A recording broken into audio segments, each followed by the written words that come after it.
What's up, Dragon Ball Super fans? It's your boy IC Josh, and this week's episode was basically what I thought it was going to be.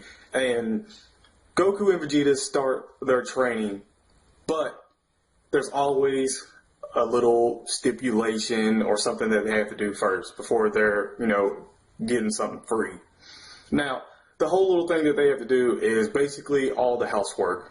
Now, we see that Vegeta, whenever he first came back on the scene, when Goku arrived, he was in his little pink apron, and that was kind of like, I don't know if it's kind of a nod to back in Dragon Ball Z, whenever he had the pink shirt.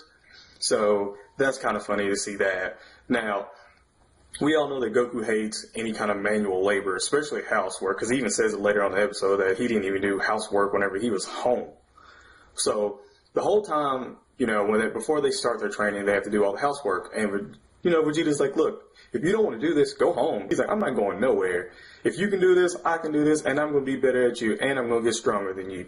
Now, the first little task that they have to do is basically change the sheets on Beerus's bed while he's sleeping. And we see that Beerus is kind of like a sleep fighter, I guess.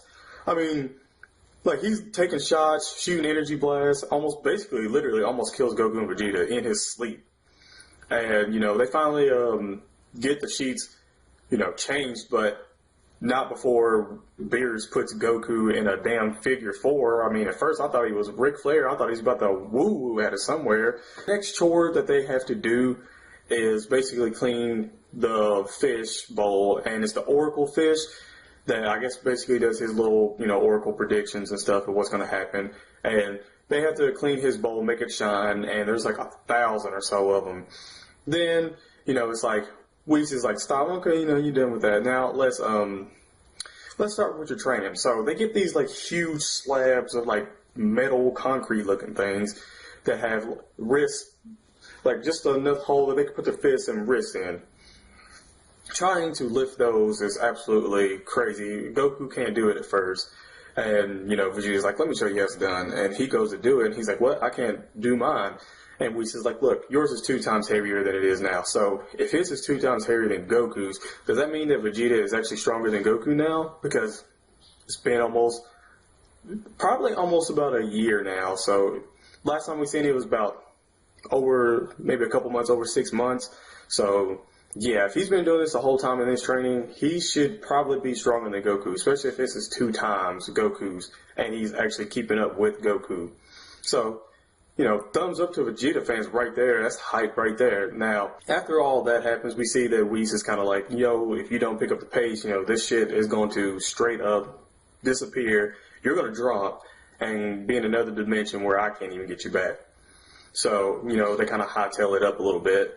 Now, after, kind of that whole little training and the day of that, even we get to see the hype for, Goku and Vegeta going up against Whis, and that's really, nothing special because Goku is like, yo, you've been here the whole time, you ain't even went up against him, and, Whis is like, nope, he hasn't.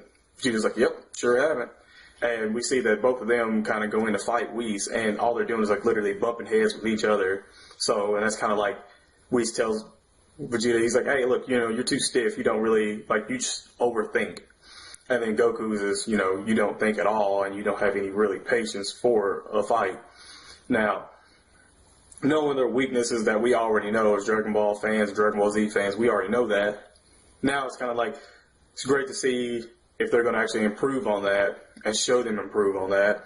And this whole episode, I gotta say, it was pretty good. It had its comedy moments, especially with Beerus sleep fighting, and the whole Goku and Whis kind of banner every now and then, especially when Goku uses instant transmission against one of those I think it's the hourglasses that explodes, and he just appears right in front of Whis, and he's like, oh, can you take this for me real quick?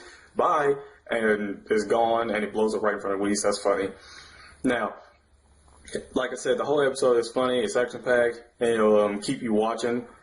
I got to give it a good, solid 7 out of 10, and we actually do get to see the whole little bit for next week's episode, and I'm just like, now here we are again, that I didn't want to see this, because we already had Fukasu no F.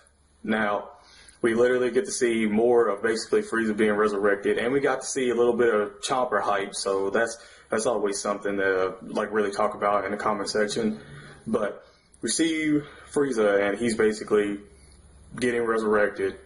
So I'm pretty sure Chopper's gonna find him and basically, you know, train Frieza right then and there, and that's how we get, you know, Fugatsu no F.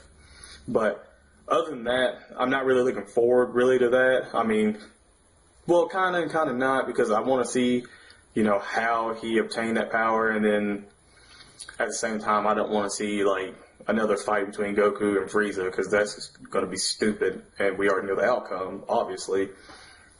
But yeah, guys, if you enjoyed this video, you already know what you need to do. You need to smack that like button. You need to comment below and tell me what you thought of this week's episode and what you think is going to happen next week's episode. And obviously talk to each other in the comment section below. And subscribe to the channel. You'll be the first people to know when I actually upload a new video every week. So that said, guys, I'm IC Josh, and I'm out. Peace.